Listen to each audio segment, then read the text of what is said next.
Hi, this is Anna Hosford, and today I'm here to review the list of tests that you will need and the medications you will need for your IVF cycle. Once you've had your initial consultation with the doctor, she will make a specialized plan for the tests that you need. We have very detailed and comprehensive testing.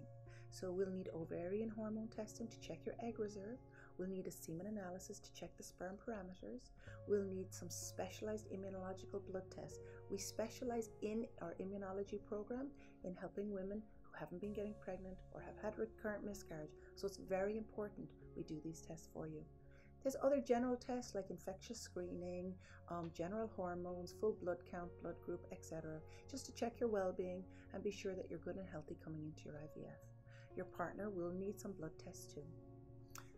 Your medications then for your IVF cycle will be determined based on your age, your medical history reviewed by our doctor, and also your blood tests. So it is important you get those blood tests to us as quickly as you can. Once we have all of these results, we will set out a specialized prescription which is individualized for your care to maximize your success rates for your IVF cycle.